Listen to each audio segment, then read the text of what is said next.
Bonjour à tous, je suis Sylvia et je vous accueille sur Hope, le premier podcast qui aborde le thème de la maladie sans phare ni tabou. Ici, vous entendrez des femmes et des hommes vous parler de leur quotidien chamboulé par l'arrivée de la maladie. Sincères et forts de leur expérience, ils vous raconteront tout, leurs peurs et leurs coups de blues, mais aussi les petits riens et les grands projets qui leur ont redonné le sourire. Des témoignages décomplexés et empreints de vérité qui font du bien quand ça va mal. Bienvenue chez Hope, le podcast de Medicite.fr qui vous retrace le parcours peu ordinaire de patients extraordinaires. L'épilepsie est une maladie neurologique chronique provoquant des crises d'épilepsie. Il s'agit d'une perturbation électrique du cerveau qui déclenche de nombreux symptômes, classiquement des tremblements plus ou moins importants.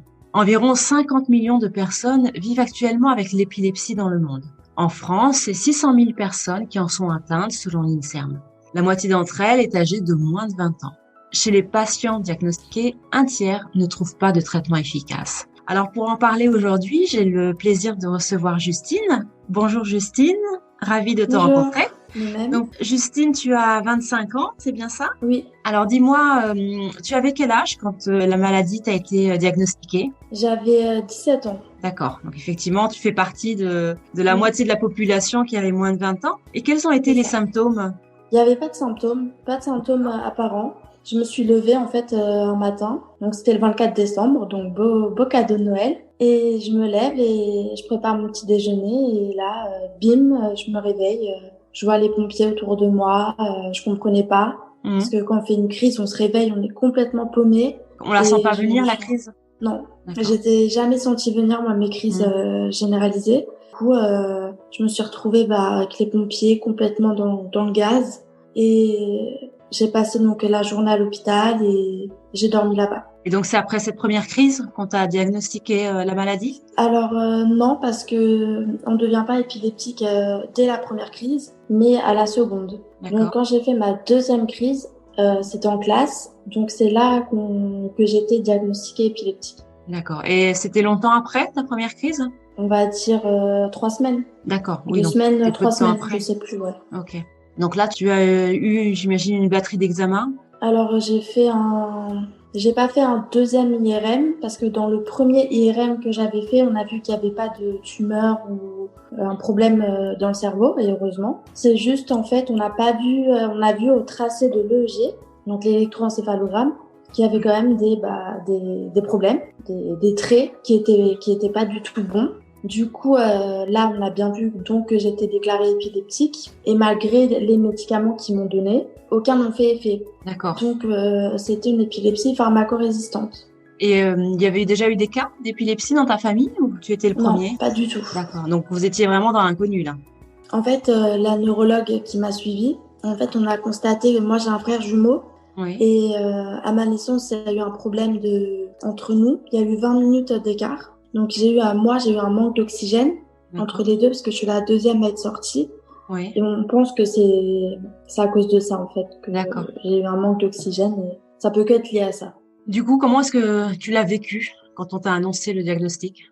J'ai pas réalisé, en fait, j'ai pas réalisé vraiment. C'est au bout de 2-3 mois que j'ai commencé à réaliser parce qu'il y avait la fatigue. J'avais des réactions bizarres parce qu'il y avait aussi des absences, c'est-à-dire des crises partielles. C'est-à-dire d'un seul coup, je suis coupée du monde. Et j'avais des réactions bizarres envers mes proches, mes amis. J'étais dans le déni. Je m'énervais contre eux. Ouais. J'étais énervée. C'est là que j'ai réalisé, que j'étais malade. Et comme tu étais pharmacorésistante, est-ce que tu as eu beaucoup de crises pendant cette période? Oui, j'en faisais 2 par semaine, sûr. Et des absences à répétition. C'est-à-dire les absences, elles étaient lourdes, et j'avais de la fatigue, beaucoup de fatigue. Et tes absences duraient longtemps? Au début, elles se voyaient parce qu'en fait, il y en avait certaines qui se voyaient parce que ma bouche, elle tremblait en fait. Ma bouche tremblait, mais je partais pas en crise généralisée. C'est à partir du moment, en fait, on en parlera sûrement après, où ma neurologue a décidé de poser un stimulateur du nerf vague. C'est là, en fait, où les crises ont commencé à cesser, enfin, pas trop, mais la récupération des crises était beaucoup mieux quand même, c'était mieux. et les absences ont quand même réduit. Et la récupération des absences, je faisais plus ce genre de crise où ma bouche partait de travers, où les absences étaient quand même, se sont beaucoup améliorées. Donc j'imagine que, au vu du nombre des crises, cela a vraiment impacté ton quotidien? Beaucoup. Mon quotidien, il a changé. Au niveau de mon entourage, ils ont toujours été là. Mon entourage a toujours été, ma famille a toujours été présente, voire plus. Et au niveau de mes amis, j'ai toujours été très bien entourée. Il n'y a pas eu de méchanceté à mon égard, à part de certaines personnes, enfin, une seule personne ou deux personnes qui m'ont dit, il y en a une qui m'a dit, je refuse de te prendre dans ma voiture parce que j'ai peur que tu fasses une crise. Et une autre qui m'a demandé, est-ce que ta maladie est transmissible? Un peu d'incompréhension quand même. Évidemment, on n'en parle pas. La plupart des gens arrivaient à comprendre, ta famille arrivait à comprendre ce qui arrivait? Alors dans mon lycée, oui, ils étaient compréhensibles. Mais quand j'ai fait ma formation, donc quand je suis passée du lycée à ma formation d'aide médico-psychologique, là c'était complètement différent parce que j'étais pas... Les gens, ils comprenaient pas du tout. Et déjà, avec le recul, là maintenant, et je le dis de plus en plus, en général, quand tu fais aide médico-psychologique, t'es censé vouloir travailler soit avec les personnes âgées et les personnes handicapées. Donc t'es censé comprendre le handicap. Ils n'étaient pas du tout compréhensibles. C'était un peu, ouais, tu fais exprès ou tu simules. Il n'y avait pas beaucoup de compréhension vers la personne. Donc ça, je l'ai mal accepté. Et quand je faisais mes stages pour apprendre le métier, c'était complètement différent. C'était pas du tout de compréhension. C'était vraiment des gens méchants. Et du coup, j'ai eu mon diplôme d'aide médico-psychologique, mais j'ai dû arrêter de travailler dans ce secteur parce que c'est trop dangereux vis-à-vis des personnes et c'est interdit. Ah oui, donc ça a eu un impact quand même très important sur ta vie professionnelle. Et oui, et de toute façon, dans tous les cas, je pourrais plus parce que voir des personnes, moi, je voulais travailler avec les enfants handicapés et voir en général la majeure partie des enfants handicapés sont épileptiques et voir une personne faire une crise d'épilepsie, c'est trop dur pour moi parce que je me vois, moi en faire une. Et du coup, tu as fait un revirement au niveau professionnel? Alors, je me suis longtemps posé la question, qu'est-ce que je vais faire? Qu'est-ce que je vais faire de ma vie? Je me suis dit, ça va être compliqué. Et il y a 3 ans de ça, j'ai été prise pour un mi-temps pour un cabinet d'infirmière en tant qu'assistante, c'est-à-dire je prends juste les appels téléphoniques. Donc, je travaille de chez moi parce que j'ai pas le permis, donc c'est plus simple. Mais je compte pas travailler dans ce secteur. J'ai rencontré Epi Emploi. C'est des personnes qui travaillent que pour les personnes épileptiques, qui les réinsèrent dans la vie professionnelle, qui comprennent les lacunes des personnes, leurs déficiences, tout ce qui a été perdu depuis quelque temps. Du coup, j'ai refait beaucoup de séances d'orthophonie. J'en fais encore. Ça m'a aidé beaucoup. Ça m'aide encore parce qu'il y a beaucoup de choses qui ont été perdues. Est-ce que tu peux donner des exemples? Alors, c'est mon langage pour m'exprimer, l'orthographe et tout ce qui est la logique. Est-ce qu'il y a des choses que tu ne peux pas faire à cause de la maladie? Je peux pas être autonome. C'est-à-dire l'autonomie, c'est-à-dire me déplacer. J'habite déjà dans la campagne, donc me déplacer sans l'aide de mes parents, c'est compliqué. Il y a que les transports en commun. Et déjà, l'acceptation de ne pas avoir son permis, parce que quand on est épileptique et qu'on n'est pas stabilisé, on oublie. Trop dangereux et c'est interdit. Donc ça c'est dur parce qu'on n'est pas autonome. Du coup, déjà, pour trouver un travail quand on n'est pas autonome, c'est un peu difficile. Comme toute personne qui n'a pas son permis, j'ai envie de dire, c'est quand même dur. Et qui habite en campagne. C'est pas que les personnes épileptiques.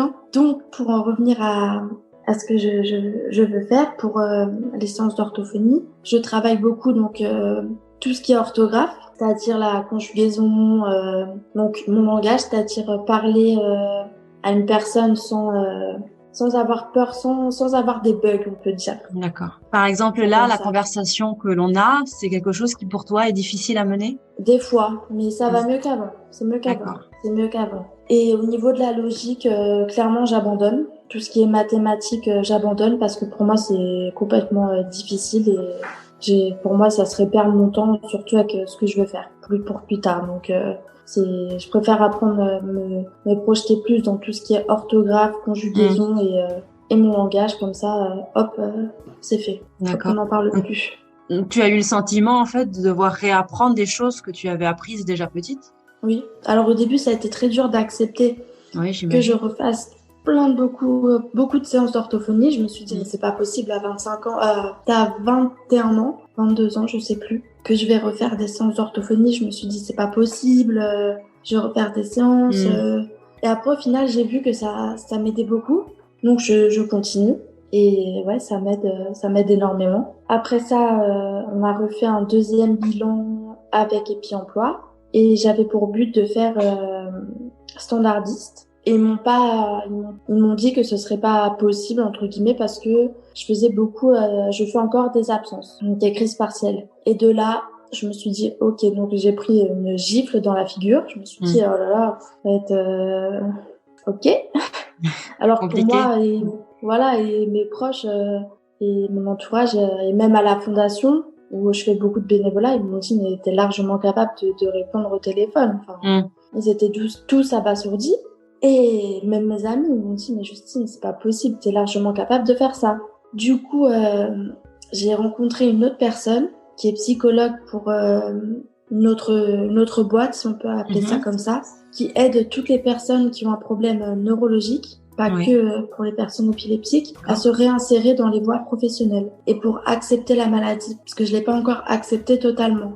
Et de là, j'ai décidé de faire patient expert pour les personnes épileptiques. Donc, ça consiste en quoi exactement? Un patient expert, ça consiste à aider donc une personne épileptique, c'est-à-dire à lui trouver donc les bons médecins, si je puis dire comme ça, à accepter aussi leur maladie, à leur dire qu'il faut avoir un bon suivi psychologique, c'est-à-dire voir un psychologue, ne pas se renfermer sur lui-même, essayer de l'aider au maximum, l'accompagner dans toutes ses démarches, s'il en a besoin, pour lui et ses proches. En fait, c'est lui faire bénéficier de l'expérience que toi-même tu as eue. C'est ça. Pour pouvoir... Et avant ça, il faut que je passe par l'acceptation de ma maladie. C'est difficile encore? Ça va de mieux en mieux, parce qu'il faut que j'arrive à en parler à une personne qui est en face de moi, que je croise dans la rue. Je suis épileptique. Et ça, c'est pas encore facile, mais j'y travaille.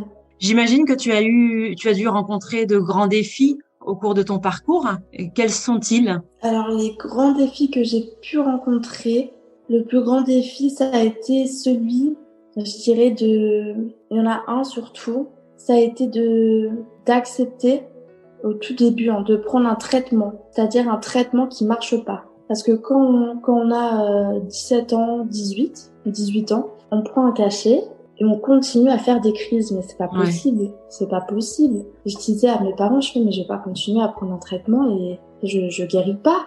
Je guéris pas, il y a pas d'amélioration. C'est horrible. Donc voilà. J'imagine. Et puis c'était aussi de me dire quand je sortais dehors, de me dire je vais faire une crise. Est-ce que les gens vont savoir gérer? Ça, c'était dur aussi. Il y en a beaucoup quand même de défis. Et le plus grand défi, et il y a encore maintenant, c'est celui d'accepter la maladie. Ça, c'est mon plus grand défi. C'est celui-là, mon plus grand défi, et on va y arriver. Qu'est-ce qui t'a aidé à surmonter tous ces défis ou qu'est-ce qui t'aide encore peut-être aujourd'hui? Alors, ce qui m'a aidé déjà, c'est mes proches. Je pense que pour toute personne épileptique, si déjà on n'est pas entouré par ses proches, c'est-à-dire ses proches, pas forcément sa famille, mais sa famille aussi. Quand on est avec ses proches, c'est génial.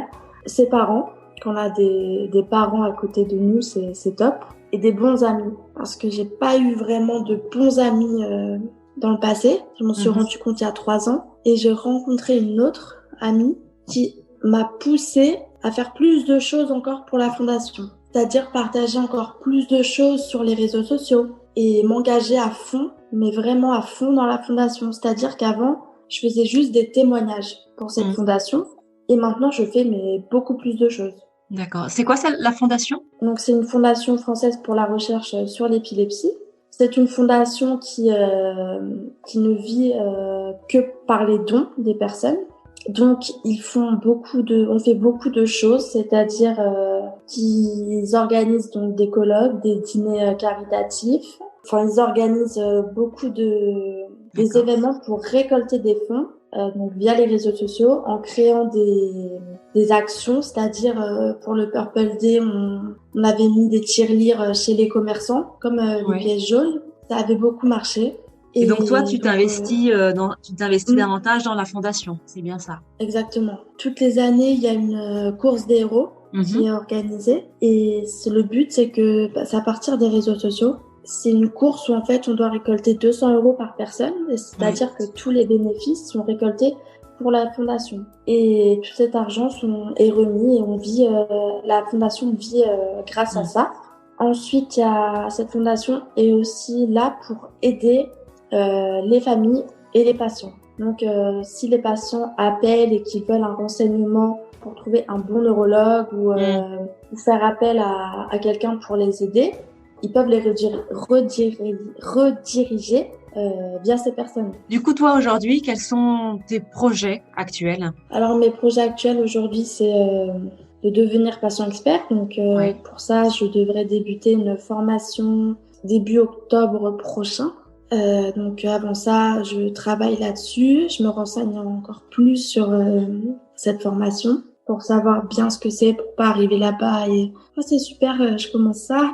Et pour accepter de plus en plus cette maladie. Pour l'instant, c'est ça mes projets. Et quand on a un projet, on revit. Oui, j'imagine. Tu en es où, toi, par rapport à la maladie? Donc, tu disais que tu étais pharmacorésistante. Du coup, comment tu arrives à la stabiliser aujourd'hui? Alors, déjà, donc, elle est stabilisée au niveau des crises généralisées.